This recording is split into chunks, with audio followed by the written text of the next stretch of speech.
আসসালামু আলাইকুম। সংবাদে আপনাদের সবাইকে স্বাগতম জানাচ্ছি আমি নুসরাত। শুরুতেই সংবাদ শিরোনাম। বাংলাদেশের সর্বশেষ গুরুত্বপূর্ণ আপডেট সংবাদে আপনাকে স্বাগত। শুরুতেই সংবাদ শিরোনাম, পরে বিস্তারিত। প্রথমেই জানাবো আমাদের হাতে থাকা সর্বশেষ গুরুত্বপূর্ণ সবথেকে তাজা আপডেট সংবাদ। টিউলিপকে গ্রেপ্তারে ইন্টারপোলের মাধ্যমে রেড নোটিশ জারির আদেশ সরকারের। ক্ষমতাচ্যুত প্রধানমন্ত্রী শেখ হাসিনার ভাগ্নি ও শেখ রেহানার মেয়ে টিউলিপ রিজওয়ানা সিদ্দিককে গ্রেপ্তার করতে ইন্টারপোলের মাধ্যমে রেড নোটিশ জারির আদেশ দিয়েছে ঢাকার আদালত। আজ ঢাকা মহানগর জ্যেষ্ঠ জজ আদালতের বিচারক মোহাম্মদ সাব্বির ফয়েজ দুর্নীতি দমন কমিশন দুদকের আবেদনের পরিপ্রেক্ষিতে এ আদেশ দিয়েছেন।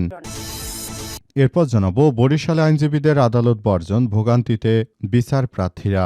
আইনজীবী সমিতির সভাপতির মুক্তি এবং একাধিক আইনজীবীর বিরুদ্ধে দায়েরকৃত মামলা প্রত্যাহারের দাবিতে বরিশালে সকল আদালত বর্জন করেছে আইনজীবীরা। আজ সকাল থেকে তারা আদালতে কোনো কার্যক্রমে অংশ নেয়নি। এই কর্মসূচির ফলে স্থবির হয়ে পড়েছে বিচারিক কাজ, ফলে চরম ভোগান্তিতে পড়েছে দূর দূরান্ত থেকে আসা বিচার প্রার্থীরা। এদিকে রাজধানীতে সাঁড়াশি অভিযানে শতাধিক চাঁদাবাজ কিশোর গ্যাং সদস্য আটক। রাজধানীতে চাঁদাবাজ কিশোর গ্যাং এবং মাদক কারবারিদের বিরুদ্ধে বিশেষ সাঁড়াশি অভিযান পরিচালনা করেছে পুলিশ। এ সময় শতাধিক ব্যক্তিকে আটক করে সংশ্লিষ্ট থানায় নিয়ে যাওয়া হয়েছে। রাত 10টা থেকে 2টা পর্যন্ত মোহাম্মদপুর আদাবর এলাকা থেকে সব চাঁদাবাজ ও সন্ত্রাসীদেরকে আটক করেছে পুলিশের সদস্যরা।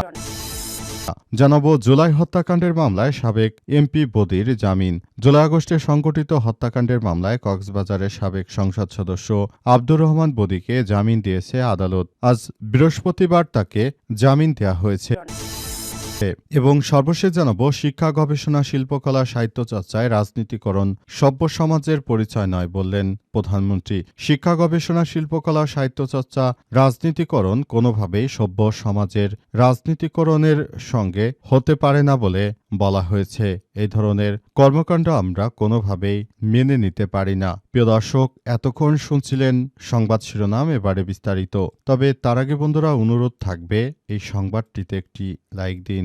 এই চ্যানেলে আপনি নতুন হয়ে থাকলে আমাদের সংবাদটি দেখতে দেখতে চ্যানেলটি সাবস্ক্রাইব করে রাখুন। কমেন্ট করে বন্ধুরা আপনার মূল্যবান মতামত জানিয়ে দিন আপনি বিশ্বের কোন দেশ থেকে বা বাংলাদেশের কোন স্থান থেকে আমাদের সংবাদটি দেখছেন এবং শুনছেন। আর বন্ধুরা, সংবাদটি আপনার সোশ্যাল মিডিয়া ফেসবুকে শেয়ার করে বন্ধুদেরও দেখার সুযোগ করে দিন। গাজা যুদ্ধে আপনি যদি নিরীহ ফিলিস্তিনিদের ভালোবেসে থাকেন, কমেন্টে ইয়েস লিখে পুরো বিশ্বকে জানিয়ে দিন। সংবাদটি আপনার সোশ্যাল মিডিয়া ফেসবুকে শেয়ার করে বন্ধুদেরও দেখার সুযোগ করে দিন।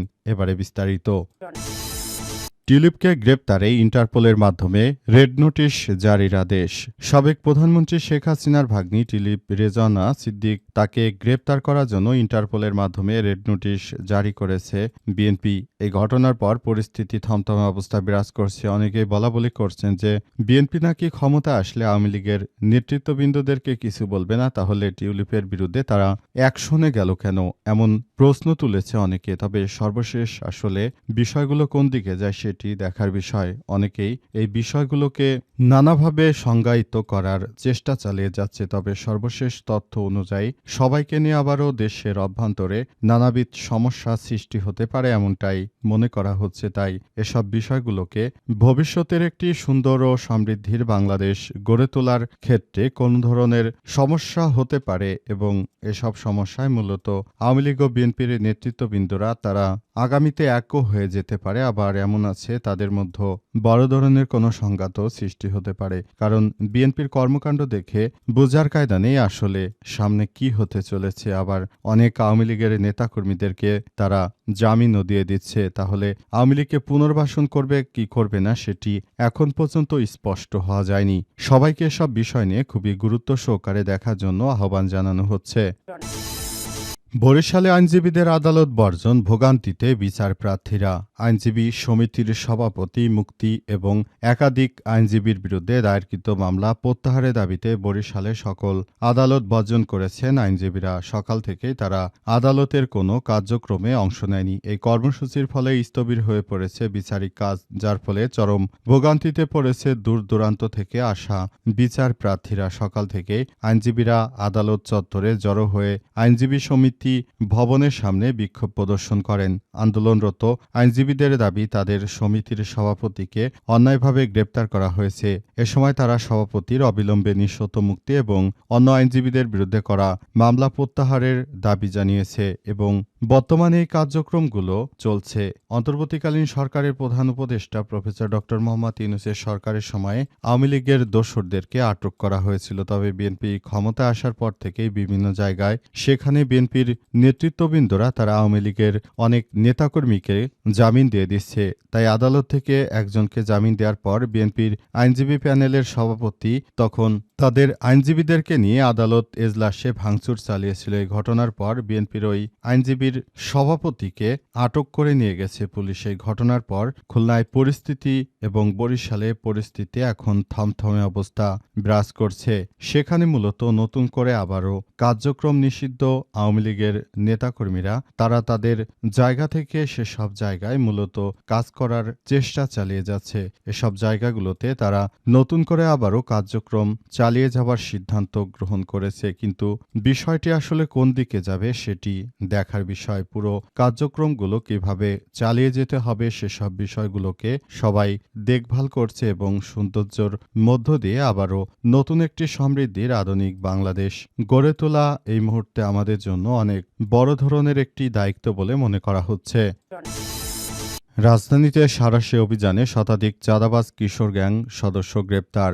রাজধানীতে চাঁদাবাজ কিশোর গ্যাং এবং মাদক কারবারিদের বিরুদ্ধে বিশেষ সাঁড়াশি অভিযান পরিচালনা করেছে পুলিশ। এ সময় শতাধিক ব্যক্তিকে আটক করেছে সংশ্লিষ্ট থানায় নেওয়া হয়েছে। রাত 10টা থেকে 2টা পর্যন্ত মোহাম্মদপুর আদাবর থানা এলাকায় এই অভিযান পরিচালনা করে ঢাকা মহানগর পুলিশ ডিএমপির তেজগাঁও বিভাগের মোহাম্মদপুর জোনাল টিম। তেজগাঁও বিভাগের উপপুলিশ কমিশনার ডিসি মোহাম্মদ ইবনে মিজানের নেতৃত্বে এই অভিযান পরিচালনা করা হয়। তিনি বলেন, চাঁদাবাজ এবং ছিনতাইকারীদের দৌরাত্ম্য কমাতে মোহাম্মদপুর আদাবর থানায় যৌথ অভিযানে বিভিন্ন পর্যায়ে শতাধিক অপরাধীকে আটক করা হয়েছে। অপরাধ দমন ও জননিরাপত্তা নিশ্চিত করতে এই ধরনের অভিযান অব্যাহত থাকবে। সময় মোহাম্মদপুর জোনের অতিরিক্ত উপপুলিশ কমিশনার এডিসি জুয়েল রানা, সহকারী police commissioner AC Abdullah Al Mamun এবং সংশ্লিষ্ট থানার 2 ভারপ্রাপ্ত কর্মকর্তা ওসি উপস্থিত ছিলেন। পবিত্র রমজান মাসে জনসাধারণের নিরাপত্তা, রোজা পালন এবং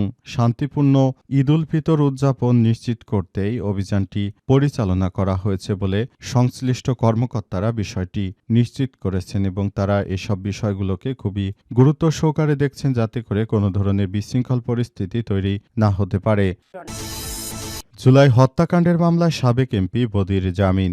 জুলাই-আগস্টে সংগঠিত মামলায় কক্সবাজারের সাবেক সংসদ সদস্য আব্দুর রহমান বদিকে জামিন দিয়েছে হাইকোর্ট। আজ জামিন দিয়েছে আদালত। এর আগে 2024 সালের 20 আগস্ট কক্সবাজার 4 উখিয়া টেকনাফ আসনের সাবেক সংসদ সদস্য আব্দুর রহমান বদিকে গ্রেপ্তার করে র‍্যাব। ওই সময় র‍্যাব জানিয়েছে, কক্সবাজারের টেকনাফে হত্যাচেষ্টা মামলায় ইয়াবার গডফাদার খ্যাত বদিকে চট্টগ্রামের পাঁচলাইশ এলাকা থেকে গ্রেপ্তার করা হয়। 2014 সালের 5 জানুয়ারি অনুষ্ঠিত 10ম সংসদ নির্বাচনে কক্সবাজার 4 আসন থেকে আওয়ামী লীগের মনোনয়নে সংসদ সদস্য নির্বাচিত হয়েছিলেন তিনি। ইয়াবাকাণ্ডে বদিকে নিয়ে বিতর্ক উঠলে পরের নির্বাচনে ওই আসনে তার স্ত্রী শাহিন আক্তারকে মনোনয়ন দেয় আওয়ামী লীগ এবং এরপরই আওয়ামী লীগের মনোনয়ন পেয়ে তিনি নির্বাচন করেছিলেন। তবে দীর্ঘদিন এখন বিএনপি সরকার ক্ষমতা আসার পর কক্সবাজারের নেতা বর্তমান সালাউদ্দিন বিএনপির স্বরাষ্ট্রমন্ত্রী তিনি মূলত এই বদিকে জামিন দেওয়ার ব্যাপারটি নিয়ে কাজ করেছেন বলেও অনেকেই সোশ্যাল মিডিয়ায় অভিযোগ করছে। তবে